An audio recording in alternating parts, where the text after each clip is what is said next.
How's it going, guys? Nick here with McGaughys Suspension. We're out here at the facility. We got Mike that came up from Bakersfield, and Mike's going to show us his truck, his Chevy truck right here. Mike, what year is it? This is a 2017. When did you pick it up? This is a 2017 Chevy Silverado. I picked it up in 2020, right during COVID. I've had a 2011 Silverado prior with the McGaughys lift, and I knew once I bought it, I had to go McGaughys again. So the truck was all stock when you first got it? It had a leveling kit on 33s, yeah. Yeah, nice little starter setup and everything, some nice tires. So what was it that drew you to do a 7-inch kit or 7 and 9-inch kit? I really didn't want to go a full 9-inch lift. I wanted to do a 7-inch lift on 35s. And then it made sense to go maxed out, as always, you know. And it didn't start life, lift it with these wheels and tires on it. What no, did it not start at all. with? Yeah, I think I started with 22 by 14s on 33s, the stretch look, iconic look.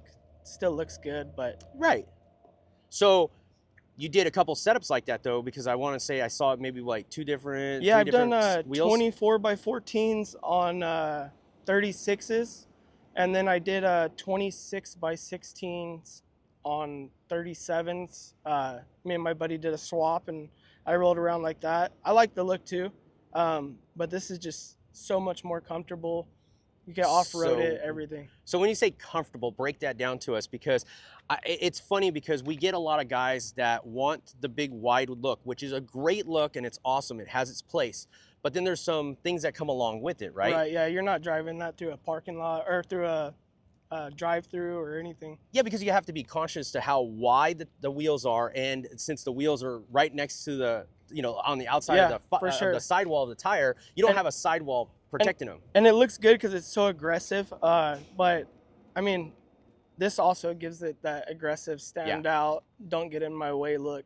Yeah, and so like back in the day when 90s, when these IFS trucks came out, these Chevys, it was the only thing we had back then was 15-inch wheels, 1510s, 1512s, and like those are the half-ton trucks. The 3/4 ton, 1-ton trucks had 16.5s, and those were like 10 wides, 12 wides as well. And so like a lot of tire sidewall and a 15 or 16.5, that's all we had to choose from. But then with this big wheel craze, right, it's been cool, but we're starting to have a lot of people really go back to a 17 or 18, a good style look with some sidewall, because I think there's a lot of people that are starting to get to the point to where like, yeah, that was fun, and it still is good, but like more sidewall still gives you a good aggressive look with the wheel. And it rides great. And that's the benefits is it rides great. You don't jeopardize, scratching your wheels as much unless you go off-road or something like that. But you just have a lot of positive to going with a combination. Like, so do you still have your big wide wheels? No, I got rid of them. I was contemplating buying a set just to have during show season or whatever. Well, because when I first saw you got these 17s, I saw you kind of go back and forth for a minute. Yeah, so I did my first set.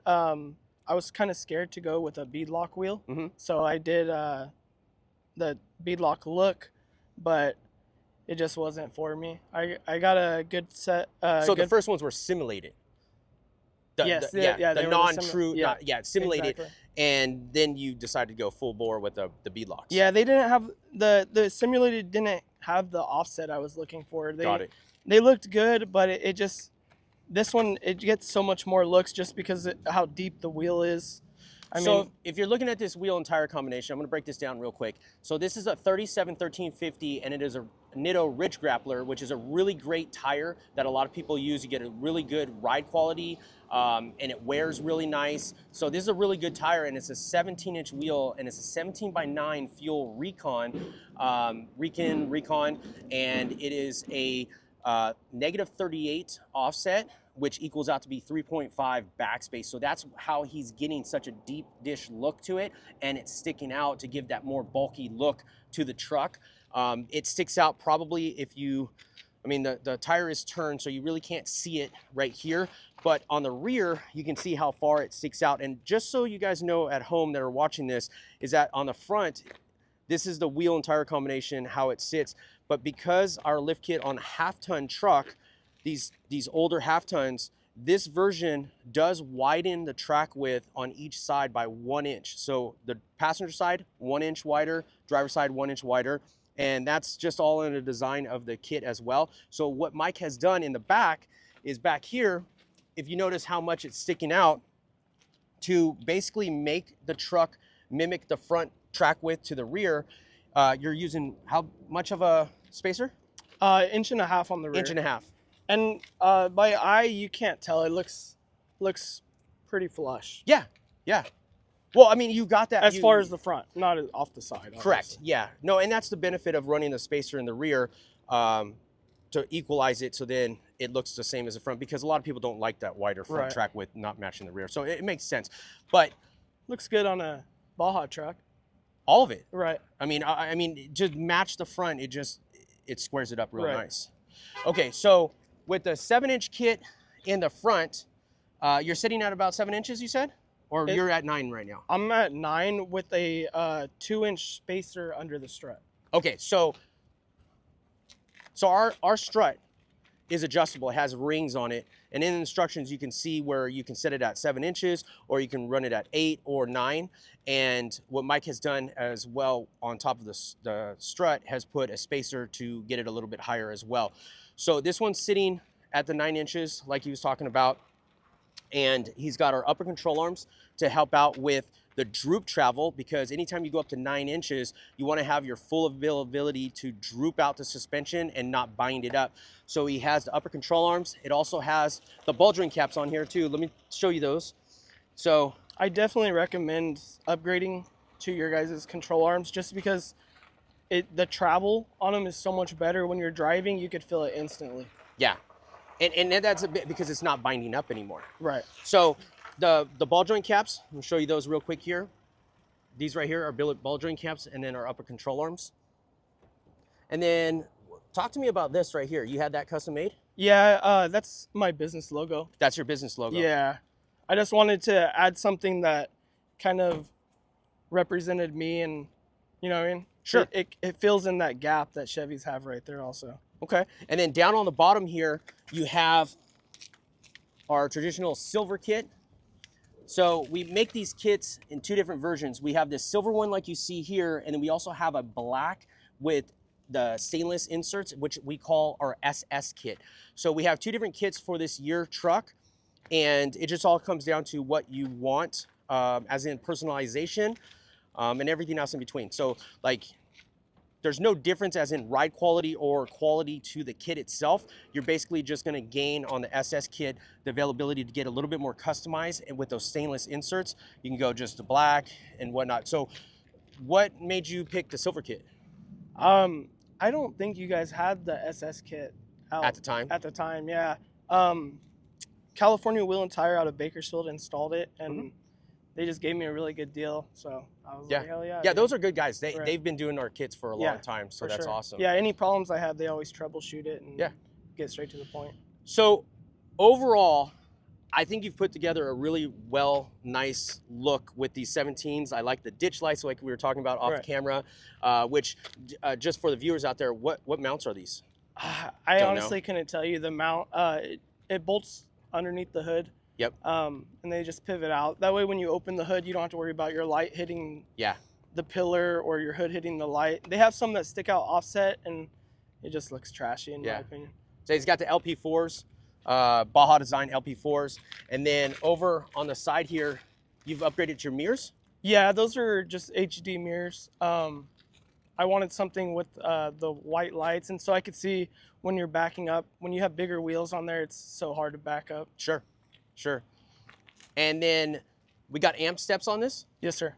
Yeah, so right here, getting in and out of the truck, these are definitely something of a must for a lifted truck.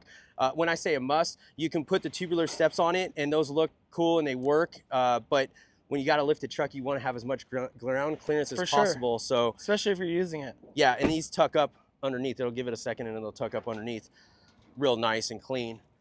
You got your logo back here on the side of the frame. And then I see you've upgraded and done some Fox 2.0 reservoirs in the back too as well. Yes. And then talk to me about these taillights that you have here. Those were done by After Hour Body Works out of Bakersfield, California. Okay. They do custom tail lights, custom paint. I mean, you name it, they could do it. Yeah. They did all the color matching on the vehicle.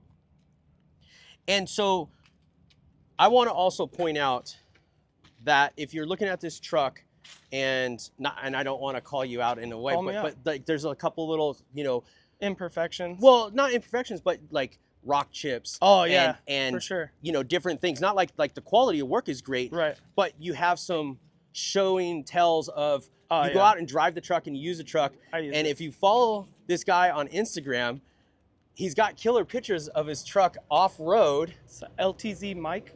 But yeah, go check it out. If you guys have questions about your trucks, anything I could do to help, it's not a big deal. And when I say off road, you're not rock crawling the truck, you're not Baja racing the truck, but you're out with your family and enjoying for sure fishing, going out to, you know, up to the mountains up by where you live and everything. Just try to have fun. I mean, whatever it takes. We do I've took it in the river, I've took it over rocks, but I mainly do it just for everyone to see, you know, what the lift kit's capable of, what the truck's capable of. Well, the reality is like you buy a truck like this to do truck things, and then there's like this point of when you're building the truck of falling off the fence.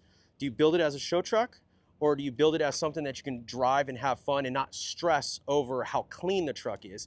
And I think that's why I really was like looking forward to shooting this truck, was because I wanted to show a truck that's being used. Right. Yeah, and you clearly do that. Yeah. Oh yeah, and dump trailers, and I just give you props for like posting all that stuff, because a lot of guys are like, well, I don't want to show any of the, like, I want it just clean, but this guy uses his truck and he posts about it and shows how he's using it. So yeah, I love it, man. I've honestly, besides regular maintenance, you know, upper control arm bushings, ball joints, tie rods, anything that wears when you're so aggressive on a vehicle. Other than that, how many miles have you put on this truck? I put 100,000 miles. With our kit? Yeah, with your kit. Yeah. So you buy a truck, you got to change the oil, you got to rotate the tires, you got to check the PSI, you got to put new tires on it X amount of time. So when it comes down to it, there's times when you have to check the ball joints, the tie rods, bushings, all that stuff, keep them greased, and service them. So Mike, you've DM'd me and said, hey, I think I'm due for a new set of bushings, and we talked about all that stuff and everything. So like, you buy one of these trucks, you still got to service them and check up on them and maintenance them and whatnot. So yeah, they're still gonna break. I mean, nothing's bulletproof, but as far as structure wise, I've never had an issue with failure, like the bolting setup, nothing. It handles well. That's good. And you use, and the truck is, this truck has been very dirty at certain times. Yeah, for sure. And it gets used, but Mike's a detailer, so he's very meticulous and keeps things very clean. On point, yeah, for sure. Presentable. On point. Yeah. 100%. He actually joked with me, said he was going to go through some mud before we shot this video. He didn't want it. He didn't want it. Yeah. So I appreciate you coming down here. I appreciate all the love that you give and support to McGaughys. Yeah, you're definitely a key person how we want to see our product used and enjoyed. So I love it, and I appreciate all of the time that you spend posting your truck and using it and whatnot, because a lot of people, and not to say that you have to go out and post about your truck all the time, but we just enjoy seeing it. So and the nice thing about McGaughys too, I mean, if you DM McGaughys and you have a question about something, Nick's behind the scene and he usually gets back to you in a reasonable amount of time. Some companies like Fox, or even though I have them on the truck, you text them, hey, I have a question about this, and you don't ever hear back from them. But it's nice to know that if you do have an issue or need troubleshooting with installation or whatever, he's right there. We're a family-owned business. The owners, I mean, it's McGaughys. That's their last name. It's not they didn't buy the business. They built the business from scratch. It's been in the family, and we try to treat people like a business that's family-owned and give that one-on-one service and whatnot. I can see it, definitely. sometimes I get overwhelmed and I can't answer everything right away, but I do my best and I'm here to help everyone. And I love the community. So I'm just here to help out. I appreciate it. Thank you for coming down here. Thank you for showing us your truck. Real quick, what year is this? This is a 2017 Chevy Silverado LTZ, 4-wheel drive, 6.2 liter.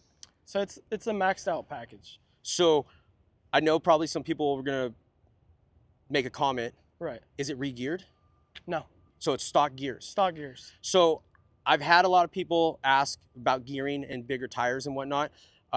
This is a 6.2. That's a whole nother animal compared to the 5.3s, which 5.3s are still a great motor, but 5.3s, usually those guys are considering sometimes doing gears. The 6.2s can get away with it because they just have a little extra oomph. I just had it tuned, and the owner of the shop said that the gear ratio that I have for the tire setup is almost ideal. Do you have anything else done to the truck other than tuning and the 6.2 stock? As far as suspension, intake or anything like that? Oh yeah, there's an intake. Simple bolt-ons. Yeah, just regular stuff. But I had the pedal commander for a while, but after the tune, I just got rid of it. You don't need it. Mike's a great guy. If you guys have any questions about your 2017 Range truck like his, hit him up. Yeah. Again, what's your Instagram? It's ltz.mike with 2 E's. And Aiden, he can give you some of the background on what he's tried in the past and what has found to be a better combination or product or whatever. And you guys can, talk amongst yourselves and everything. But man, thanks for coming out. Yes, sir. We're going to go and take a shop tour here in a second. Heck yeah. And we're going to have some fun for today, for the rest of the day. But I appreciate your time. I look forward to going and doing this video. Yeah, for Thanks. sure. No worries. Until the next one, we'll see you guys. Thanks.